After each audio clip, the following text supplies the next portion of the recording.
Kayo po ba mga bossing ko ay pakiramdam po ninyo na paborito kayo ng kamalasan? Ako po ay may share sa inyo po mga bossing.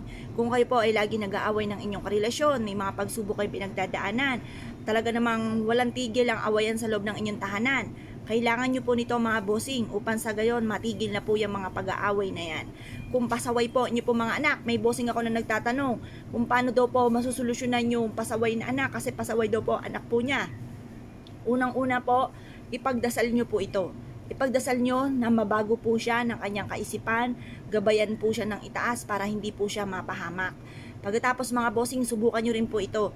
Kasi ito pong sile mga bossing ko, strong relationship ng family. Pantaboy po rin ito ng kamalasan mga bossing para layuan na kayo ng mga kamalasan at puro swerte ang dumating po sa inyo. Pero lagi po tatandaan mga bossing, wala pong taong walang problema. Lahat po yan ay dumadaan sa mga pagsubok. Kaya kailangan po natin ng bukod po sa panalangin ng taimtim, ay subukan po ninyo ang mga gatong mga pamamaraan para masolusyonan ang mga problema. At kung kayo po mga bossing ko ay napakarami mga pagsubok na pinagdadaanan, walang imposible mga bossing, lalo-lalo na kung ikaw po ay masipag. Subukan nyo po ito mga bossing, at kayo po mga bossing ko ay lalo-lalo na kung kayo po ay hindi nakakalimot magdasal, yan ang numero 1. Tapos sabayan nyo po ng ganito. O, kumuha po kayo mga bossing ko ng isang shot glass, isang maliit na baso. At pagkatapos mga bossing ko, ilagay nyo po ito mga bossing ko ang ating sili. Pagkatapos, kumuha kayo ng isang malinis na papel. Isulat nyo kung ano yung hinanaing nyo sa buhay. Halimbawa, lubog sa pagkakautang. O laging kapag yan na si Judith, yan ang bayarin, namumblema na.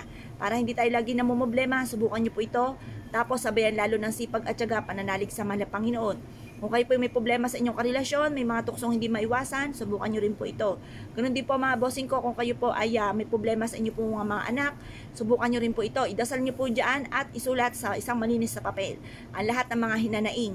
Pagkatapos, halimbawa ikaw po ay lagi na pagchichismisan, yung mga chismosang yan na walang magawa sa buhay nila at ayaw asikasuhin ay problema nila. Pero alam nyo po ba, ang mga taong chismosa, yan po maraming problema po yan. Kaya yung ibang tao kanilang iniintindi, ang kanilang chinichismis para malayo-layo yung kanilang kaisipan sa kanilang mga problema, para malibang po sila.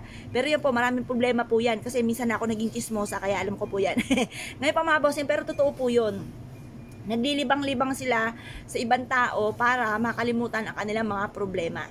Ngayon pa mga bossing, subukan nyo po ito para malayo ka sa kanila, pero lagi nyo po tatandaan, kung ikaw ay nachichismis, ibig sabihin artista ka sa kanilang paningin. Kapag sila ay naiinggit sa inyo, ibig sabihin higit ka kesa sa kanila. Mas mainam na ikaw ang nakakainggitan kesa ikaw ang naiinggit.